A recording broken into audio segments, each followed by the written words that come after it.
So, Tufton and him wrong friend. Tufton and defend him wrong friend, you know. Them call him Mr. Right, but Mr. Wrong. Now, I don't know how the woman them in a Jamaica hear Tufton say what him say, and them not out there march, or them not out there in front of Jamaica House, up at the remand center there. Because I think out there them put him, you know, the Mr. Wrong brother, them put him up at remand center, to kind of ease him back into for them little pack. Could bring him in from the coal. What did Tufton say? Tufton say, basically, who is we to judge Mr. Wright when he make peace with him God and with him pastor? Why should we, as a Christian nation, don't do what the Bible say and forgivement? No, look at now, Mr. Tufton. Behave yourself, man.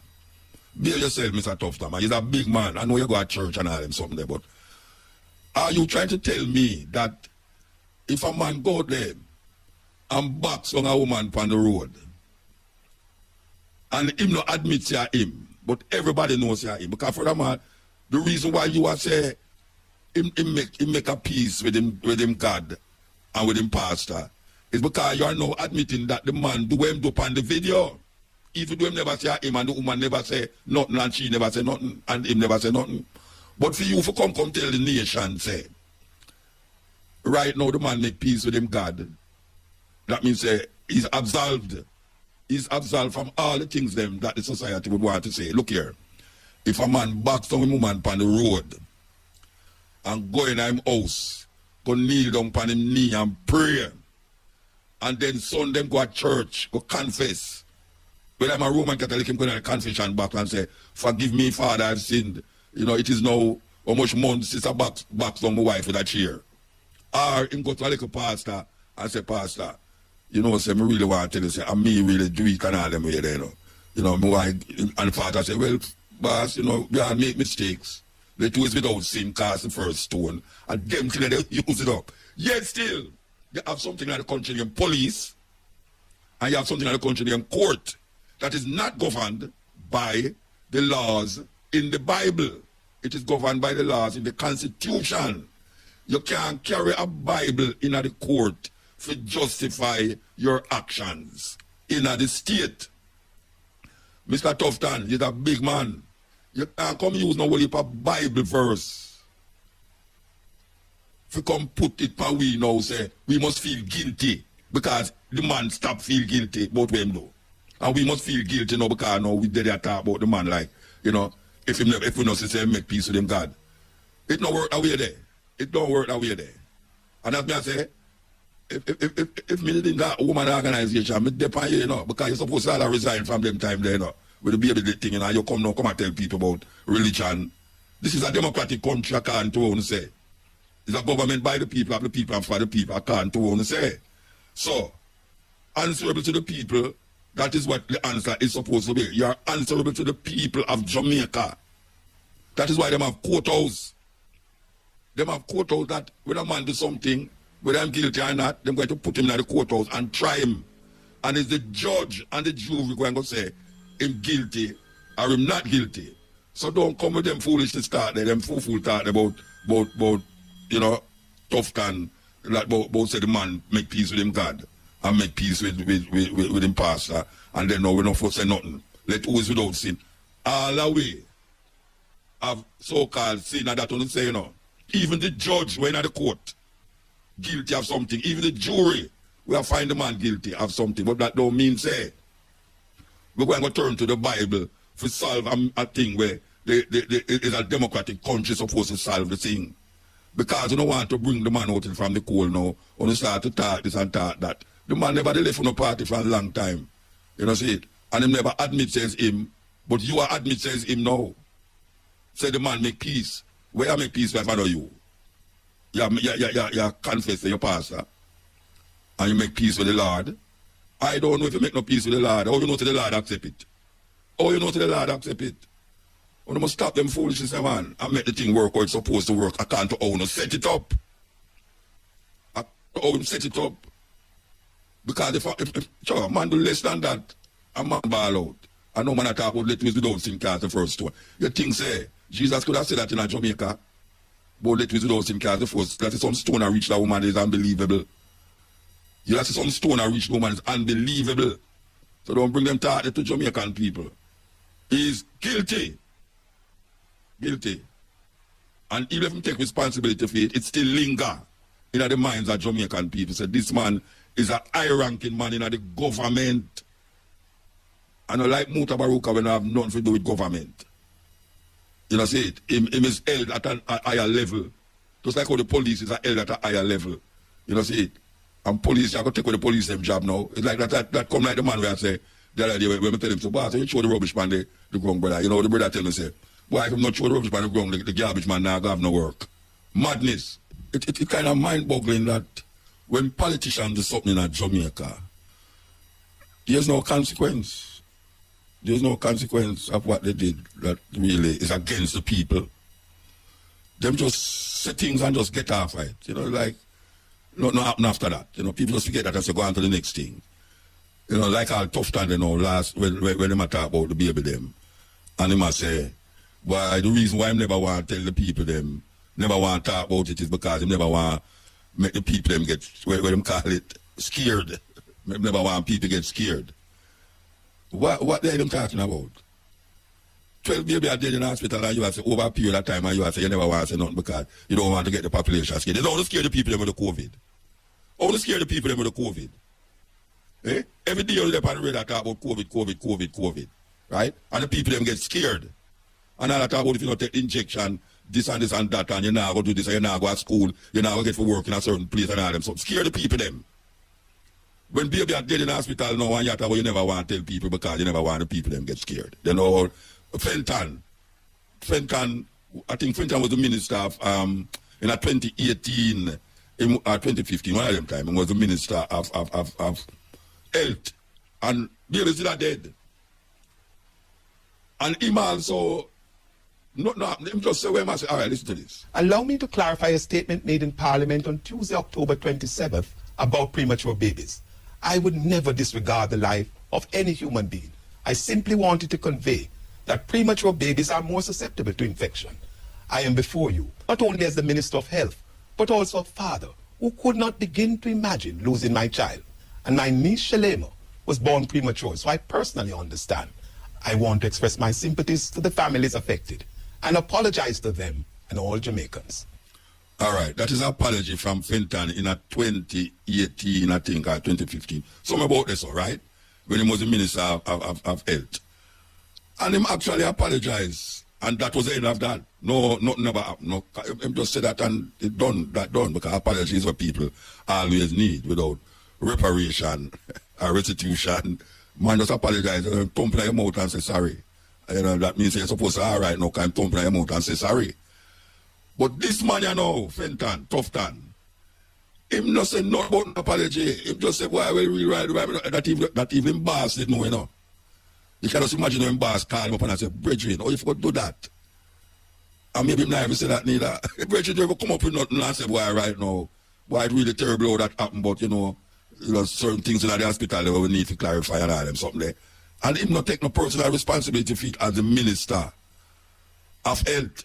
And now him come now with something else now. Where a man was seen licking him woman with a chair.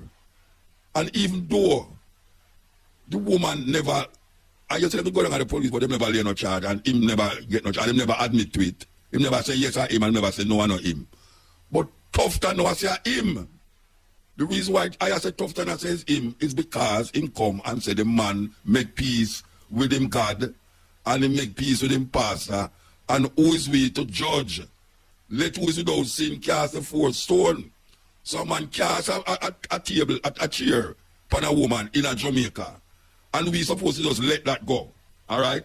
So we did let it go, you know. But it come up back now. It come up back now with a man. I don't know if it's get them a try get him back for run because them know the boy I'm popular in the area there. Where him come from again? Westmoreland, yeah, Westmoreland. Him popular in Westmoreland, so they want him come back again because elections will come around and they must get a strong man down there. So, and the problem is that the people them now go take that into consideration.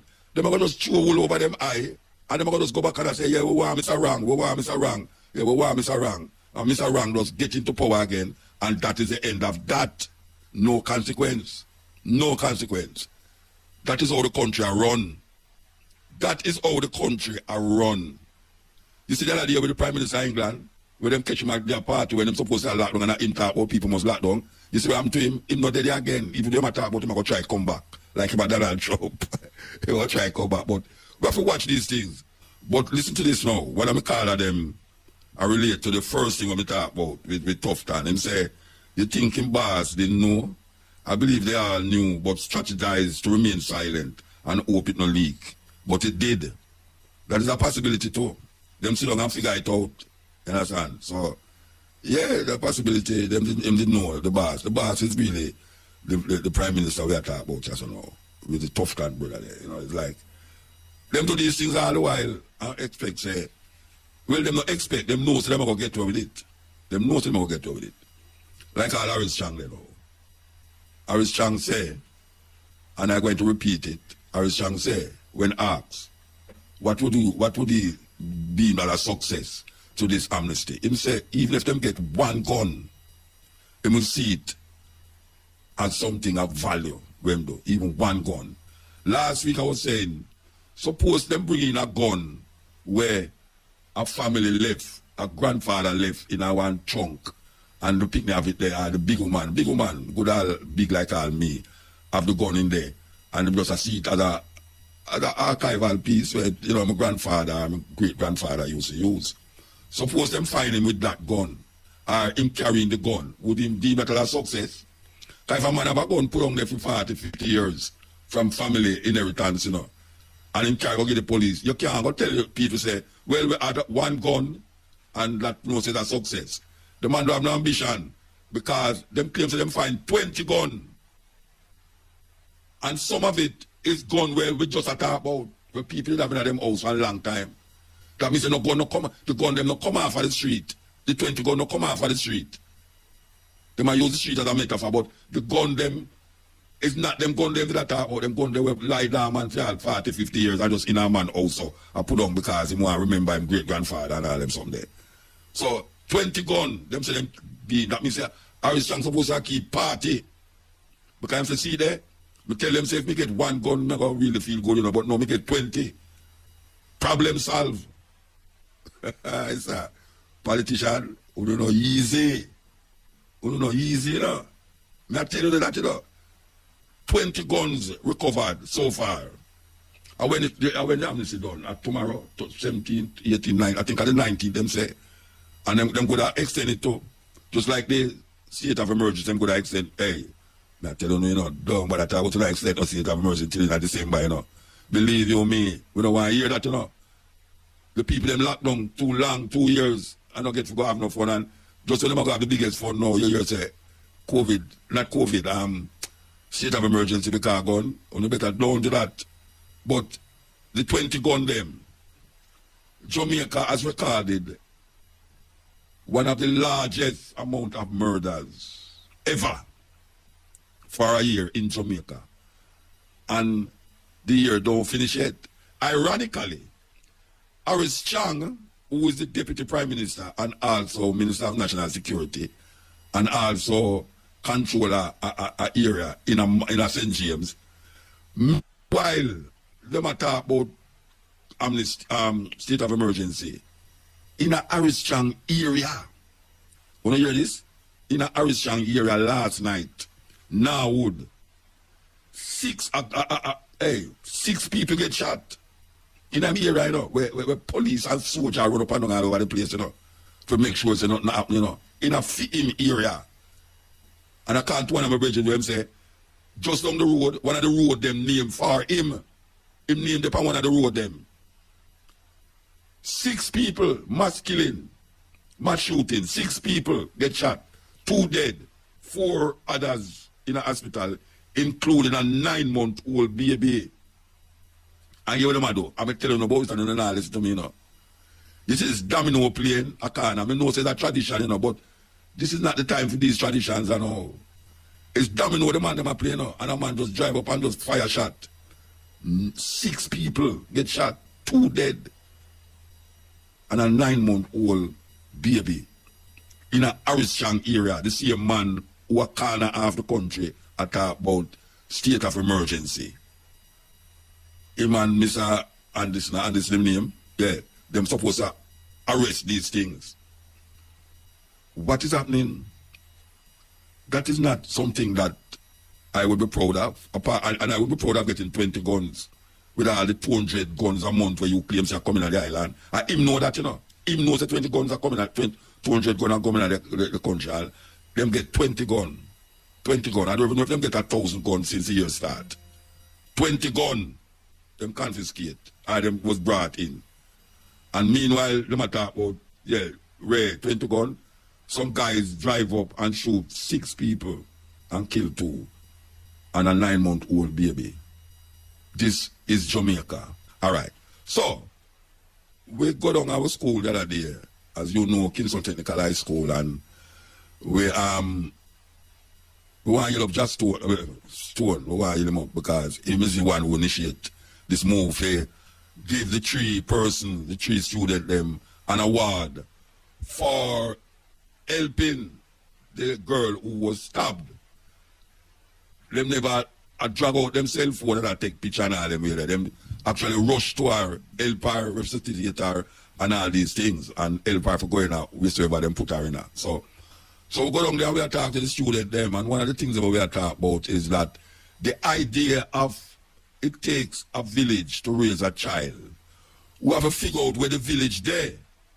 Because the way Jamaica set up now, if you call the village the neighborhood where the children them live, and most of them live in some area where is infested with criminal activities and some uncouth people, that the village can't raise up nobody. So we have to look back on the village again. And one of the places I suggested was the school. The school is the village right now because the majority of the student time is in the school, not with the parents. So when them left the yard, them not come home back till the evening, and that is that. And when them got come in the yard, them gone to bed. So I am putting it that the school is the new village. And this is where now the parents them who it's same thing like the picnic them nowadays, because some young people, millennials that have 16-year-old people, young we have fire gun and all them things, they're on the road and them we are there. We are saying there's something that must be done. Get some psychologists and some people who into, child reforming the children them in their mind and them thinking for going to the school them continuously. And the teachers must be part of that. And because we know that the teacher them pay small and we don't want to burn the teacher them, but for the children them sake and for the society and the community sake where we live in now, the teachers should be a part of that village, which is now, what I claim now say is the school, is the village. Because you can't carry them people in a certain area where them live and I tell them about village must take care of picnic. That is somewhere was in Africa, and in Africa you never have no wire fence. Everybody live in a real village, and everybody know everybody, and no shooting and going and murderous things that are going on in them village there. So the parents could have taken care of the experience. And then long time ago, we used to live in some community where the neighbor know the picnic and the neighbor know the mother, and the neighbor can't scold the picnic. When the picnic do something, you can't scold them picnic now, and you come from over next door. You hear some clout all going on your ears, and if you don't mind sharp, them start to stone you. I heard you on TV saying just what you said there. Yeah. That with this concept that the school is the new village. And I agree with it totally.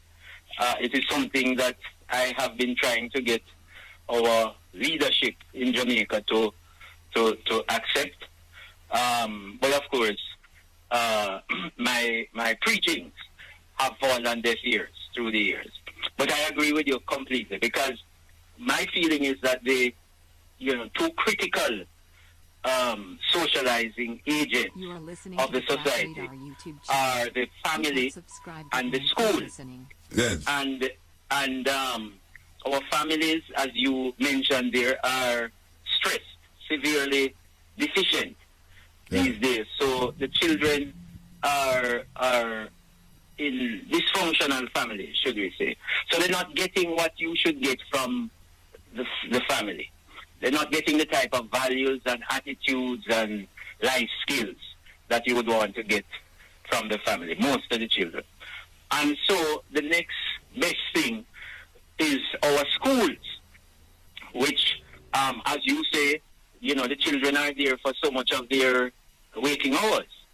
And I believe, like you have intimated, that we need to invest much more in our schools, because that is the place while we work to improve the family, that is a very long-term process.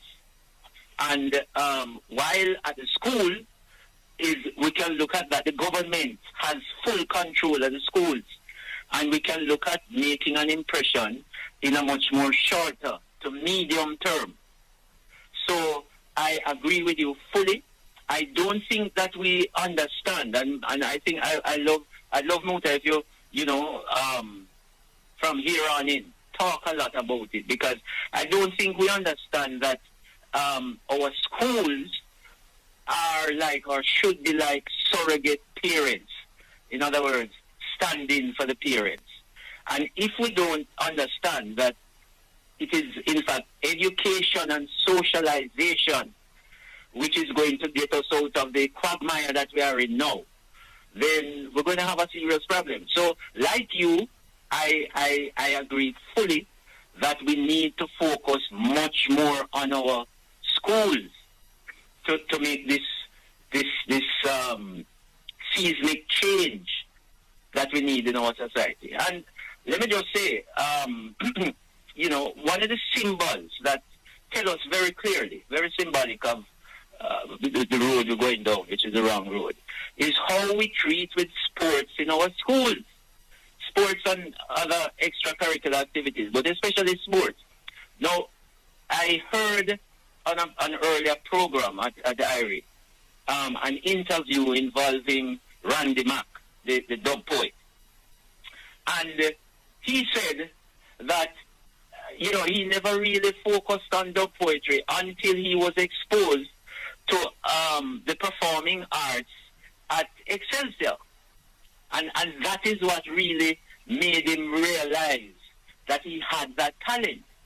And that is what extracurricular activities at school should be about. That's one of the facets of it.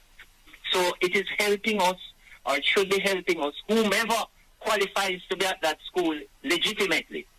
It should be helping them to know themselves more, to develop, to understand themselves and their boundaries more. But we have converted extracurricular activities, and especially sports, into a win at all cost sort of venture. So now we are bringing in the big money so that we can win. Mogi, you can hear me? Yes. All right, I just want to say something, right? All right. As a long-time sportsman, right, I wouldn't know what sports still in our school, but sport is used just say, game and football, and we don't really see that do nothing else more than that. More than you just play football and you're glad say you win the Walker Cup, you win the Manning Cup, and you feel good.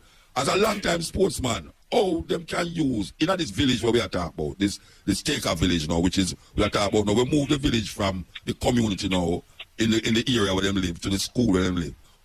In this new village where we are talking about, which is the school, and as a sportsman, how you think them can use sport for more than just winning Manning Cup, winning that, but to develop the mind and also the attitude, which is very important, the attitude of the youth them. What do you think, how you think that could have worked?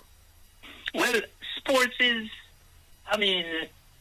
extremely powerful, or can be, in that area of socializing our students so that they learn values, attitudes, and behaviors. Now, sports is a microcosm of life. It's like a small life setting, right? So you have many teachable moments. It's like a practical, of life, but in a confined time space.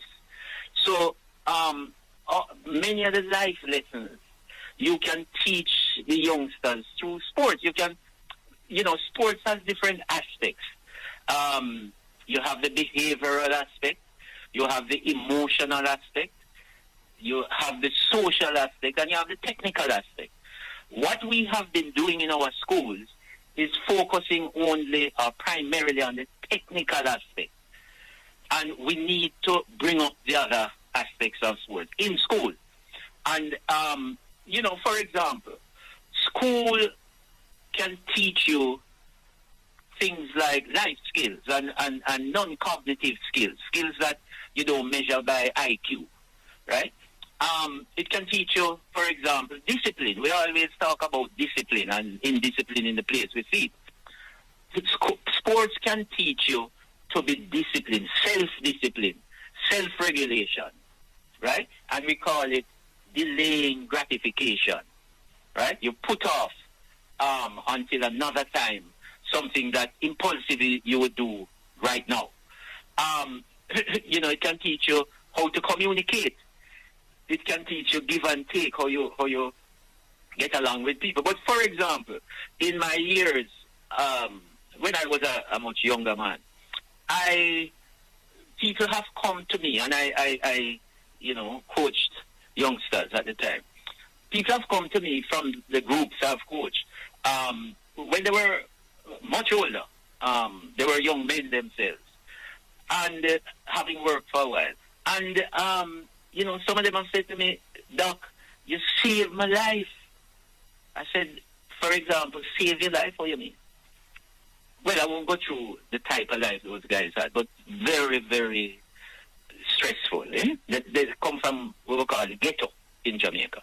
And they said, you know, one said to me, "Look here, all the people I grew up with," and he grew up bringing up a younger brother. And he said, "All the people I grew up with, Doc, are dead, either killed by gunmen or police, including my little brother."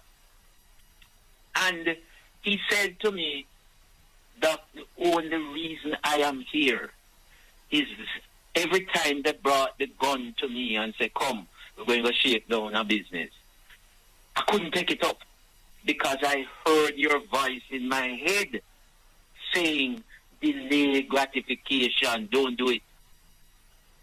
And he says that's what saved him. Although the people, when they shake down the place, they bring back some of the spoils and give to him and so on.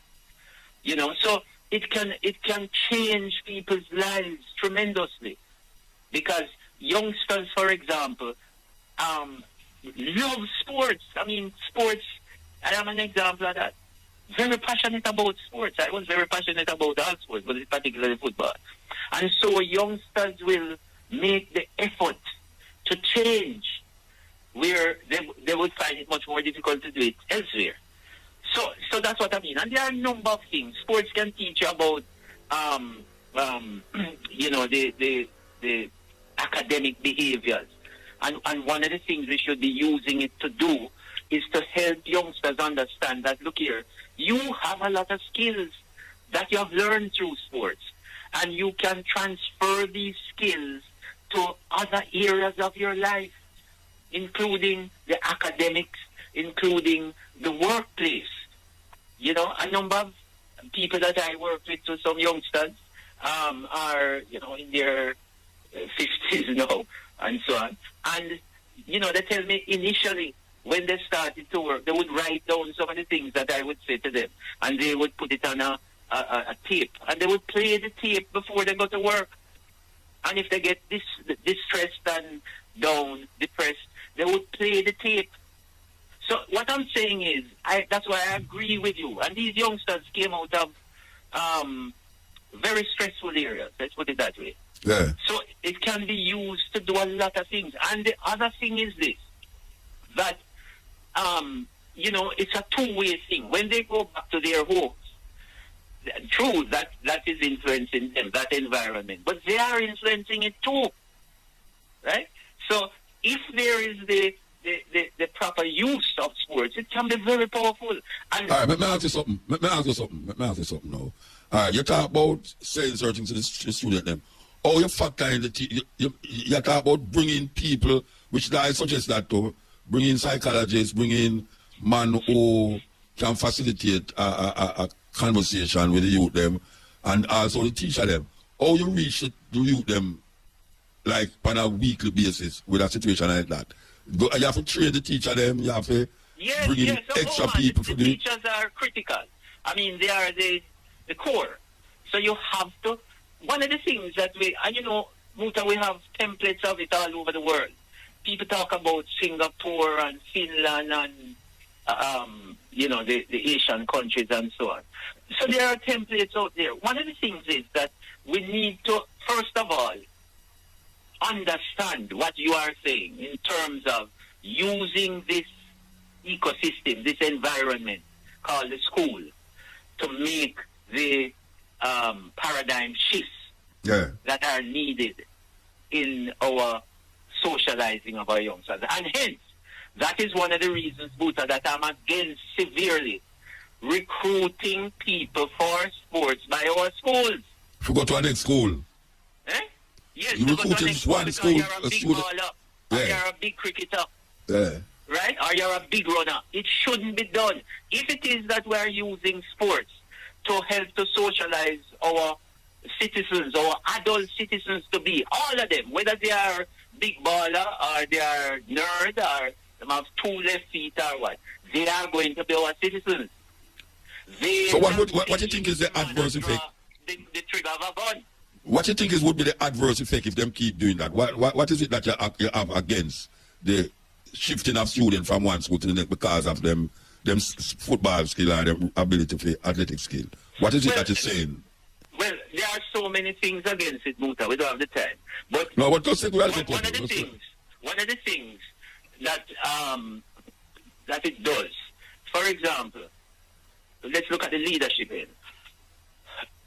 So many of our schools, and this includes our traditional schools, especially our traditional boys' schools, just about all of them, recruit, bring in people for sports from other schools, okay? Now, one of the things that does, in all my years of saying that, you know, this shouldn't happen, I have not found yet one chairman of the board of any of the schools, one principal of any of the schools to say, yes, we recruit. We bring in people based on their sports ability. I haven't found one. In other words, it generates deceit. All of them keep saying, we don't do it. We don't do it. Although they are at the top of the line. Yeah, but may I ask, what is it that it does to the student community? And when I say, what is the negativity that come up in doing this? And it relates to the student. Before I go to that, I just want to stick on this one to say this. That what that does, the deceit that it brings about there at the leadership level, what it is telling our children is, look here, you cannot trust these leaders. Because the children know that the school bring in people for sports. All right? The teachers know. The fans know. But here is the leadership saying they don't do it. So you learn right away you can't trust the leadership. You can't trust the institution. So we get what we call the trust deficit. So if them tell them, you'll have it okay with it. If them make it plain say that them do, you'll have it okay with it. That's what I say. Yes, but no, I wouldn't be okay with it. But yes, so that may ask, you know, apart from them being... okay, let's go through one of the things. First of all, our schools are such that we should be delivering quality education to all our children. All right? Any school they attend, they should be getting quality education. But the fact is that that is not the case. And in fact, relatively few schools offer this quality education. And we say to our youngsters coming out of the ghetto, you know, we say, look here, do your schoolwork, right? Do well at schoolwork, and we will give you, you'll be able to go to a school which is considered to deliver quality education, because the demand by far outstrips the supply of these schools. Okay? So these children who come from the depths of the ghetto and who have sacrificed heroically, really, in their struggle against tremendous odds. Some of them studying under street lights. They live in horrible conditions. But they struggle. They dodge the bullets. They keep out of the gangs and what have you. They make the sacrifice to legitimately get into a school offering better quality education and facilities. However, they find themselves locked out of the opportunities and benefits that are their right and which they have earned. Right? Why? Because of this win-at-all-cost approach to sports in school and the recruiting of sports talent. So you have a guy in the school who is a big baller. YouTube channel. He that tell you one-on-one, three. But he's in the school. And this, because the schools have limited space, school can't take everybody. They don't get to go in. I think that's very unfair. Or, if they get to go in, they can't represent their school as they would like. They can't get that experience which they have earned. But their neighbor, who was kicking ball and running all over the place while they were busting their asses at home, studying, he's in the school. The other thing with it is this. It's very inefficient. Now, our government should be working towards making all of our schools deliver quality education. That is what should be their aim. All right? But it is not so. And hence, the society develops this thing where those who are better prepared at the time, for whatever reason, to deal with this quality education, to deal with this physics, to deal with the chemistry, to deal with the biology most efficiently, and use it as we would want it to be used so that it can come back and help the society. This is how those get into the better quality schools. And I'm saying... No, wait hold on there. All right. So, you're talking about the sports people them who go into better quality schools because them can run and thing. What as opposed to the others. What to do them who don't get in. Yeah, but so why you see to them don't hold on. Why you see to them don't get into the school? Because they must recruit sports people and because they never pass them exam or pass the exam. No man, they would pass the exam, but in other words, so why them don't get into the school? For example, the school, you see? Yeah. Any school can accommodate just a given number of people. Yeah, so why them don't get into the school? The youth them who pass them exam, why them don't get into the school? Alright, that's what I'm saying. The school can accommodate just a certain, let us say the school can accommodate 10 people. Yeah. Alright? Now, 3 of those people you bring in because they are good ballers. But the school can just accommodate 10. So it means that... Okay, all right. That's the way I say. Right. That's the way I say. So 10 people, 3 go, but because them can't do ball, but the one really have education and really have move, but because them don't play football, them don't get in at the school. Right. And also, Mota, if it is that we are using extracurricular activities, they should be used in school to help to socialize our children. Yeah. What you would find is that just like I get the impression it happened with Randy Mack. He didn't know. A lot of the students at school don't know what they can do and what they can't do, Yeah. They haven't been exposed to this, that, or the other thing. So it is for the school now exposing them to these things. For example, I never played any representative football until I went to George's. I played coach. And that is how people knew that, this boy have some talent.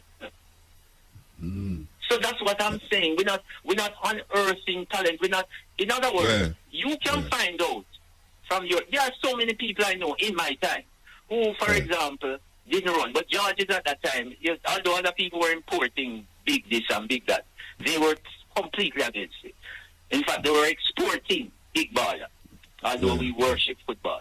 But they found a lot of people, youngsters, who them go all the way to sixth form, and don't do anything. And boy, this year, concert, and they finally come out, find them come out, and the man would go champs and win. Yeah. All right, we have to wrap up now, though. We have to wrap up. So, the last comment now. Tell me what concluding what we are dealing with now. Eh? No, I said we have to wrap up now. So I'm just saying that we want you to say a conclusion. We want to bring it to a conclusion. Okay. We have to wrap up. So. What I would say, Mota, is that I support what you have put forward there completely. Yeah. And okay. I would like to see a change in how we approach sports in our schools and, yes. and other extracurricular activities, so that the focus is on not winning at all costs. Yes. You know, the focus is on the outcome being better citizens. Yes, yeah. All right, sir. Give thanks. My brother. And thank you. Give thanks. Yeah, man. All right. Yeah, that was coming from a man who has been there and done that. Yes, coming from a man who has been there and done that. Trust me, man. Brazil, judges, chemists, him do it. Football, man. All sorts of things. And him there for share where matter about it. And I am, the part about bringing in students who, because them have sports qualification, them can run fast or jump fast, over another youth. And I totally understand what I say. 5 youth, 5 space. 5 youth, 5 space. I know you come and you pick some youth who good in a football and cricket, and you say, all right, you will give them the preference over the 5 youth who, since them know it's not footballer, but them really, them education up there. That unfair, and it show that the system kind of twists. So we will say it again. We say, we know the idea of it takes a village to raise a child. That is an African proverb. But we must understand that the village that the African proverbs relate to is not the village like we're in a Jamaica now, where you have people claustrophobic. Each hamper one another, one tenement yard of how much people in the yard. You put up your clothes on the line and everybody has to wear dirty from when or dirty. If you did wash good and never wash good. Or what kind of stain the pan it and all them something. This is where we live in now. So we have to go to the next thing now, which is the school. The school is where the picnic socialize, are supposed to socialize more. Because them spend more time there, so in them waking period. So the people who is experts in these things, I am suggesting that on a really just listen to what I say. Just listen to what I say. Attack the school in relationship to how you're going to now reverse this madness. Where everybody has said it is the parents' duty. We know it's the parents' duty. But given the circumstances that is surrounding Jamaica right now, given the lack of jobs and the youngness of the mothers and the fathers them. Because I remember I said nobody go to school to learn how to be a parent. So that is an innate thing that comes from human beings. But something outside of that human being mindset that is extending itself, that the parents them cannot achieve. Parenthood as how parenthood should be. So we have to turn to something else. And we can't turn to the neighbor and the man across the street. Because it's not like the village in Africa. The school is the village. That is my argument. The school is the village. This is where the development of the child must come.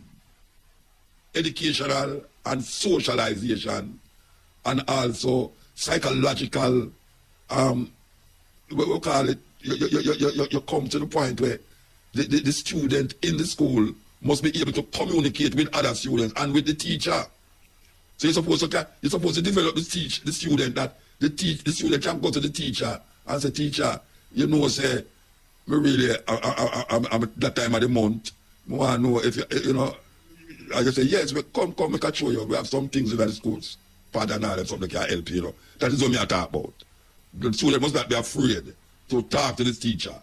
If the student have a man problem, him suppose he can't cheat and him suppose he can go to the teacher and talk about the man problem because it's not happening in the yard because the mother have a man problem too. That me I say. There's something going on with the leaders in Africa. I find them start, a whole heap of them work together with one another. I don't know if you see it, but yeah, the African leaders them seem to be doing things together. Even at the conference, the climate conference the other day, we see them kind of come to a conclusion about money to be spent on climate thing, and them ask, a group of them ask, the bigger countries should do more because them create the problem, like America and China. Them is the biggest pollution of the year. Them should do more. And I find the leaders them in Africa call upon that, which is very interesting. Very interesting. Okay. So the Native American them in America, because we know that the Native American them in Canada, we call them American, but a Canadian them, we don't know Canadian them. Them have them different names for them different tribe. Them supposed to get an apology, and they are going to collect, they have been collecting reparations. Now America is the problem now. America, them said, some of the chiefs them said need to apologize and pay a reparation for the death of nearly 100,000 children. The children them was in the school them developed by the Anglican Church and the Roman Catholic Church. And as we speak, they are digging a whole heap of places where these schools used to be to find the bodies of these children who was taken there by the church to wipe out them culture and them language out of them head. In other words, to brainwash them into being European and accept Christianity. That is really what it was all about. Now it come to light that thousands of children died with the fathers them as pedophiles, abusing the children them, sexual abusing the children them, and when some of them dead, them bury them. And no one know about the church. Because the church is a cover up, the church is a cover up. And we're talking about the Anglican Church. The same church, you know. The same church. It was that one break away from the other one. The Anglican Church, which was the Anglican Church, was Henry VIII breaker from the Catholic Church. And from the Church of England is Anglican. It's the same church. They have the same rituals them in the church. But they are calling, the Native Americans is calling upon America to realize how important it is for them to apologize and pay reparations. Sound familiar? Sound familiar? It is familiar. That is where Europeans do all over the world. You know, see, that's why Europeans do all over the world. And the people them now is saying enough is enough. Because them dig up some and find 200 bodies in Canada. Them find bodies of children under the churches and the school rooms where they have the pity them. Terrible, terrible thing. Okay, back to Jamaica now. You remember there was an alabaloo about this apartment skyscraper building that them a build in a road we don't know where a $48,000 $48,000 for one of the building them, for one of the apartment them. It is there for everybody to see it. Now, hear what happened now. A little rain fall the other day, and guess what? You see them car they were going there, the Benz them and this and that. Water overrun the place. You could not go in or out. They must get sandbag. This is 40, and not only there, we never ever mention that. Some of the apartment them a leak. A LHT house them, you know, for upscale people. 48,000, 38,000 for one of them. And the people them buy them place. And little rain, I don't like big rainfall, you know, a little bit of rainfall, you know. The people them have to put sandbag. Imagine that. And them car, like really, the car them come up to the bonnet. And some of them are leak. Who will take responsibility for all them thing there? I must say NHT, which go right back to the government again. Ruthven Road, same road there. We lead you back by Half a Tree Road. We carry you back round to Waterloo, not Waterloo, Trafalgar Road. Yeah, man. It's a terrible thing for you by also them money there at them time, yeah. I'm going to find, say, the house a leak and you can't park, you can't. So when the big rain start come, soon, like next year, when the big rain them start come, where the people them are going to do? Where the people them are going to do? It's a serious thing. Okay, so here we go. Ama, A-M-A, Ama, most ancient. Binta, B-I-N-T-A, Binta, with God. Bisa, Bisa, B-I-S-A, Bisa means greatly loved. And Ede means sweetness. So that's Ama, A-M-A, Ama means most ancient. Binta, B-I-N-T-A means with God. Bisa, B-I-S-A means greatly loved. And Ede, E-D-E means sweetness. Male name, Mamadi, M-A-M-A-D-I, Mamadi means worshipper. Adrisa, A-D-R-I-S-S-A, Adrisa means immortal. Nyameka, N-Y-A-M-E-K-Y-A, Nyameka means Jah gift. And Karamoko, K-A-R-A-M-O-K-O, Karamoko means studious. So that's Mamadi, M-A-M-A-D-I means worshipper. Adrisa, I-D-R-I-S-S-A, Adrisa means immortal. Nyameka, N-Y-A-M-E-K-A, N-Y-A-M-E-K-Y-A means Jah gift. And Karamoko, K-A-R-A-M-O-K-O. Then we hear this thing about cell phone and go to style and fashion. Them have a new thing named Valpy. It's them $2,000 phone. So the people might come, hey, they might come with something, you know, you just set something, you know. And you just have radiation will pick up that and send it to a satellite and then go through, you know, you don't have to use nothing in your hand and nothing all up in your ears and all them something. Watch them. You see them people there?